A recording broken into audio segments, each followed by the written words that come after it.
जय हिंद दोस्तों, कैसे हैं आप सभी लोग। मैं अक्षय आया हूं एक और नई वीडियो के साथ, जिसमें आज हम स्टार्ट करेंगे एक और वीडियो जिसके अंदर हम प्रीवियस ईयर क्वेश्चन सॉल्व करेंगे। तो अगर आपने अब तक चैनल को सब्सक्राइब नहीं किया तो चैनल को सब्सक्राइब कर लो। ज़्यादा बात ना करते हुए चलिए स्टार्ट करते हैं। देखो, which organelle is known as the power house of cell. सभी को पता है, जो आर्ट्स का स्टूडेंट होगा उसे भी पता होगा कि mitochondria is commonly known as the power house of cell. ये हमारा सेल है, सेल के अंदर ये न्यूक्लियस है, न्यूक्लियस के बाहर में कुछ ऐसे माइटोकॉन्ड्रियाज प्रेजेंट रहते हैं। ठीक है, माइटोकॉन्ड्रिया। अच्छा, एक माइटोकॉन्ड्रिया के बारे में खास चीज हमेशा याद रखना कि माइटोकॉन्ड्रिया के अंदर जो राइबोसोम मिलता है वो 70s टाइप का मिलता है। कितना? 70s टाइप का। ये चीज ध्यान रखना, 70s टाइप का राइबोसोम प्रोकैरियोट्स में मिलता है। यह हमारा करेक्ट आंसर हो गया कि mitochondria produces cells ATP. ATP मतलब एडिनोसिन ट्राइफॉस्फेट। Adenosine triphosphate.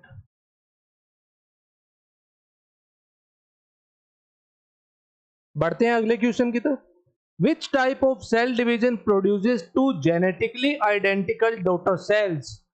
अपने ही जैसी कॉपीज कौन सा माइटोटिक डिवीजन बनाता है? तो यह बनाता है माइटोसिस। माइटोसिस जिसे हम इक्वेशनल डिवीजन भी कहते हैं। ठीक है, इक्वेशनल डिवीजन। इस चीज को ध्यान रखना। यह रहा हमारा mitosis, growth, repair, meiosis. Mitosis produces two daughter cells which are identical. Which component of blood is primarily responsible for oxygen transport? आपकी बॉडी के अंदर कौन सा ब्लड का कंपोनेंट है जो गैसेस के ट्रांसपोर्ट के लिए यानी ऑक्सीजन के ट्रांसपोर्ट के लिए रिस्पॉन्सिबल है? वो होता है आपका red blood cell. Red blood cells के अंदर भी मैं बात करूं, ये हमारा रेड ब्लड सेल होता है। इसके अंदर एक पिगमेंट रहता है HB यानी हीमोग्लोबिन। ठीक है, हीमोग्लोबिन। हीमोग्लोबिन का अमाउंट लगभग 12 से लेकर 16 ग्राम्स रहना चाहिए इंसान के अंदर। ठीक है, हीमोग्लोबिन जो है ये आपके ट्रांसपोर्टेशन में हेल्प करता है, ट्रांसपोर्टेशन। और हीमोग्लोबिन की वजह से ही आपकी बॉडी के अंदर आपका जो रेड ब्लड सेल्स का कलर है वो रेड हो पाता है। ठीक है, हीमोग्लोबिन एक क्वाटरनरी प्रोटीन है। क्वाटरनरी प्रोटीन मतलब जो दो टाइप के प्रोटीन से मिलकर बना है। What is called universal donor. देखो, डोनर के नाम में ही क्या आ रहा है? डोनर के नाम में ही क्या आ रहा है? ओ आ रहा है, तो यानी ओ नेगेटिव। ओ नेगेटिव आपका यूनिवर्सल डोनर है। और यूनिवर्सल रेसिपिएंट है आपका, रेसिपिएंट है AB। ठीक है, ब्लड ग्रुप AB सबसे ब्लड ले सकता है, तो इसका आपका आ जाएगा O नेगेटिव। ठीक है, O नेगेटिव आपका करेक्ट आंसर हो जाएगा। के बाद में बढ़ते हैं। Which hormone lowers the blood glucose concentration. Blood के अंदर ग्लूकोज की कंसंट्रेशन को कौन सा हार्मोन कम करता है? वो आता है आपका insulin. Insulin produced by pancreas. ठीक है, पैनक्रियाज प्रोड्यूस करता है। और इंसुलिन क्या करता है? ग्लूकोज को ग्लाइकोजन में कन्वर्ट करता है, ग्लाइकोजन में। ग्लाइकोजन को हम एनिमल स्टार्च भी बोलते हैं। क्या बोलते हैं? Animal starch. अच्छा, ग्लाइकोजन स्टोर होता है आपके मसल्स में और आपके लिवर के अंदर।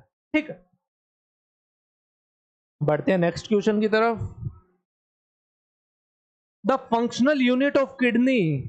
किडनी की क्रियात्मक इकाई कहलाती है, यानी फंक्शनल यूनिट कौन सी है? नेफ्रॉन। नेफ्रॉन आपकी किडनी की सबसे छोटी यूनिट होती है। इस टाइप का हम डायग्राम बनाते हैं ना,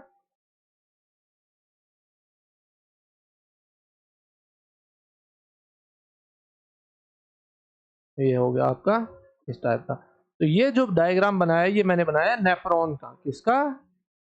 नेफ्रॉन। ठीक है, नेफ्रॉन इज द स्ट्रक्चर। बाकी भी मैं बता देता हूँ, ये एल्वियोलस है, ये आपकी रेस्पिरेटरी सिस्टम की सबसे छोटी यूनिट है, और न्यूरॉन है ये आपके नर्वस सिस्टम की है, और ग्लोमेरुलस जो है इस वाले हिस्से को ग्लोमेरुलस बोलते हैं। ठीक है। Where does gas exchange primarily occur in human lungs? Human lungs में गैसियस एक्सचेंज कहाँ होता है? तो दोस्तों ये होता है आपकी एल्वियोलाइज के अंदर। एल्वियोलाइज को हम वेस्कुलराइज्ड बैग भी बोलते हैं। देखो ये तो आपकी एल्वियोलाई है और ये आपकी ब्लड कैपिलरी है, इन दोनों के बीच में एक्सचेंज होता है। ठीक है। हायर प्रेशर से लोअर प्रेशर की तरफ गैसेस जाती है। बढ़ते हैं अपने अगले क्वेश्चन की तरफ। Which part of brain is mainly responsible for maintaining balance and coordination? ये मैं सीधा खड़ा हूं, इधर उधर गिर नहीं रहा, ये किसकी वजह से हो रहा है? ये मेरे हाइंड ब्रेन में एक पार्ट है सेरेबेलम। सेरेबेलम इस टाइप का पार्ट होता है, ऐसे दिखाई देता है जैसे पेड़ होता है, और सेरेबेलम को हम आर्बर वीटा भी बोलते हैं। जो सेरेबेलम है ना, इसको आर्बर वीटा भी बोलते हैं। आर्बर वीटा यानी ट्री ऑफ लाइफ, इस चीज को ध्यान रखना। आर्बर वीटा आपके हाइंड ब्रेन का पार्ट है। हाइंड ब्रेन के आपके 3 पार्ट होते हैं ना, हाइंड ब्रेन, पोन्स, मेडुला और सेरेबेलम। ठीक है, इस चीज को ध्यान रखना। ये आपका सेरेबेलम है जो आपके बॉडी के अंदर बैलेंस बना के रखता है। अभी आपने देखा होगा जो शराब पीते हैं वो ऐसे लड़खड़ाते हुए चलते हैं। वो ऐसे क्यों चलते हैं? क्योंकि अल्कोहल की वजह से उनका सेरेबेलम वाला पार्ट अफेक्ट होता है। ठीक है। सामान्य रक्त का थक्का बनाने के लिए कौन सी विटामिन आवश्यक है? विटामिन कौन सी जरूरी है जो आपके ब्लड को कोएगुलेशन करती है? इसके लिए जरूरी है आपकी विटामिन के। देखो, ब्लड क्लोटिंग के लिए 4 फैक्टर है, वो याद रखना हमेशा। एक तो आएगा आपका विटामिन के, एक आ जाएगा कैल्शियम, ठीक है, एक आपका प्रोथ्रोम्बिन, प्रोथ्रोम्बिन, और एक आ जाएगा फाइब्रिनोजन, फाइब्रिनोजन। ये 2 आपके प्रोटीन हैं। ठीक है, ये आपकी बॉडी के अंदर ब्लड क्लोटिंग में हेल्प करते हैं। Vitamin K. सामान्य which antibody is most abundant immunoglobulin in normal human serum? हमारे ब्लड के अंदर, अच्छा सीरम जानो सबसे पहले तो क्या है? Blood without blood minus clotting factor, clotting factor. ठीक है, क्लोटिंग फैक्टर जब बाहर निकाल दिए जाते हैं ब्लड के अंदर से, वो हो जाता है आपका सीरम। ध्यान रखना इस चीज को। अच्छा, सीरम के अंदर सबसे ज्यादा एंटीबॉडी कौन सी मिलती है? एंटीबॉडी के लिए मैंने आपको ट्रिक बताई थी, GAMDE, GAMD, यानी ये होंगी सबसे ज्यादा, मोस्ट से लेके लीस्ट। तो सबसे ज्यादा कौन सी है? IgG। ऑप्शन आपका सी करेक्ट आंसर है। ठीक है, IgG। ठीक है। Which of the following an example of sex linked disorder? Sex से लिंक डिसऑर्डर कौन सा है? सेक्स लिंक डिसऑर्डर मतलब जो आपकी बॉडी के अंदर 2 टाइप के क्रोमोसोम होते हैं। एक तो होते हैं एलोसोम और एक होते हैं ऑटोसोम। ऑटोसोम्स, ऑटोसोम्स होते हैं आपके 22 और एलोसोम होता है 1 पेयर। ठीक है, 1 पेयर में या तो XX या फिर XY। ठीक है। हीमोफीलिया नाम की एक डिजीज होती है, हीमोफीलिया। ये होती क्या है? एक्स लिंक्ड होती है। एक्स लिंक्ड यानी यहाँ पे अगर डिजीज है, यहाँ पे अगर एक क्रोमोसोम के ऊपर इसका एक जीन प्रेजेंट होता है। ठीक है, अब ये मेल्स में आई एक्स और वाई, मेल्स में ये डिजीज कोज करती है, मेल्स में डिजीज होती है, और जो फीमेल्स होती है वो कैरियर होती है। कैरियर मतलब उनके बच्चों के अंदर डिजीज हो सकती है मेल के अंदर, लेकिन उनके अंदर डिजीज नहीं होगी क्योंकि ये एक रिसेसिव डिजीज है। ठीक है, ये चीज समझ आई? ऐसा केस फीमेल में दिखाई देता है हमें। तो ये आपकी कॉमन एक्स लिंक्ड एग्जांपल मैंने आपको बता ही दिया है। Which organ produces bile? Bile एक जूस है जो आपकी बॉडी बनाती है। कौन सा पार्ट बनाता है बॉडी? बाइल। बाइल बनाते हैं आपका लीवर। ठीक है, लीवर में सिंथेसाइज होता है बाइल। ठीक है। अच्छा, ये बाइल होता है, ये स्टोर होता है आपके गॉल ब्लैडर में, stored in gall bladder, gall bladder में स्टोर होता है। ठीक है। इस बाइल का काम क्या होता है? Emulsification of fats, emulsification of fats. अच्छा, अब ये इमल्सिफिकेशन क्या है? इमल्सिफिकेशन मतलब एक फैट का बड़ा सा टुकड़ा है, उसके ऊपर आगे बाइल एक्ट करेगा और इसको छोटे छोटे छोटे छोटे टुकड़ों में तोड़ देगा, इसी को बोलते हैं इमल्सिफिकेशन। आई होप ये चीज समझ आई होगी। अगर समझ आ रही है, वीडियो अच्छी लग रही है तो लाइक कर दो जल्दी से, वेट मत करवाओ मेरे से। ठीक है। ये मैंने बता दिया आपको। इसके बाद है which structure prevents food from entering the trachea during. अच्छा, ट्रेकिया क्या है? ट्रेकिया है आपकी विंड पाइप।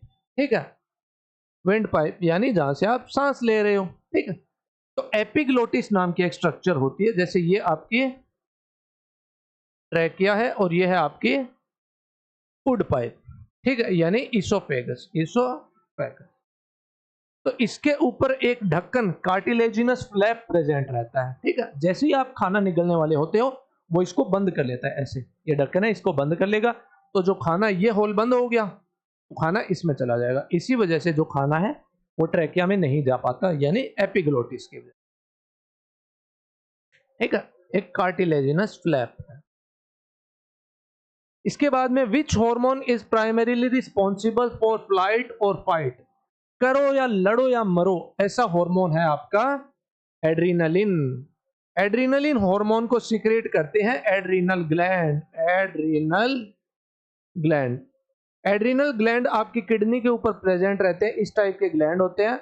और ये आपकी बीन शेप्ड, क्या बना दिया मैंने आपको, ये आपकी बीन शेप्ड किडनी है। किडनी के ऊपर जो एड्रीनल ग्लैंड है ये प्रेजेंट होता है। देखो, एड का मतलब ही होता है पास में और रीनल मतलब किडनी। ऐसे ग्लैंड्स जो किडनी के पास में ऊपर प्रेजेंट है उसको बोलते हैं एड्रीनल ग्लैंड। ठीक है। एड्रीनलिन के एक और नाम भी है एपिनेफ्रिन। ठीक है। Which part of the nephron is main site of ultra filtration of blood. Blood का फिल्ट्रेशन कौन सा पार्ट करता है? हमारे नेफ्रॉन का। नेफ्रॉन जो है फंक्शनल यूनिट ऑफ किडनीज है। ठीक है, जिस टाइप से मैंने आपको डायग्राम बना के दिखाया था, ऐसा डायग्राम होता है। ठीक है, और ये, ठीक है, ये वाला जो पार्ट होता है ना, यहां से ब्लड वेसल्स आती है, ये एफरेंट आर्टेरियोल है और ये है इफरेंट, इफरेंट आर्टेरियोल, और ये है एफरेंट। यहां से ब्लड आता है यहाँ पे, और यहां से जो वेस्ट है वो यहाँ आ जाता है, और इस कंडीशन को बोलते हैं, इस चीज को हम बोलते हैं ग्लोमेरुलस। ग्लोमेरुलस, ग्लोमेरुलस बोलो या फिर इसको बाउमेंस कैप्सूल भी बोलो, एक ही चीज है। बाउमेंस कैप्सूल, बाउमेन नाम के एक साइंटिस्ट थे जिन्होंने इसको डिस्कवर किया था। तो इसका आंसर अपना ग्लोमेरुलस। ठीक है, आई होप आपको चीजें समझ आ रही होगी यहां तक। अगला क्वेश्चन है which neurotransmitter is released at neuromuscular junction. Neuromuscular, देखो देखो आपकी बॉडी के अंदर क्या होती है, मसल्स के साथ में न्यूरॉन्स कनेक्टेड रहती है। मानो ये कोई न्यूरॉन है और ये आपकी मसल है। ठीक है, आपकी मसल है। तो इस मसल को कॉन्ट्रैक्ट करना है कि रिलैक्स करना है, ये कौन बताएगा? ये बोल के थोड़ी कहेगी कि भाई कॉन्ट्रैक्ट हो जा, मालिक ने बोला है, ऐसा थोड़ी होता है। यहाँ एक केमिकल रिलीज होता है, न्यूरोट्रांसमीटर, जिसको बोलते हैं एसिटाइल कोलिन। क्या बोलते हैं? Acetyl choline. और भी बहुत सारे केमिकल्स रिलीज होते हैं, लेकिन जो एसिटाइल कोलिन है ये मेन है आपका, इस चीज को ध्यान रखना। न्यूरोमस्कुलर जंक्शन यानी न्यूरॉन और मसल्स के जंक्शन के ऊपर। ये आपका आंसर हो गया, neuromuscular junction acetyl choline contraction में हेल्प करता है। इसके बाद में which vitamin deficiency is classically associated with scurvy.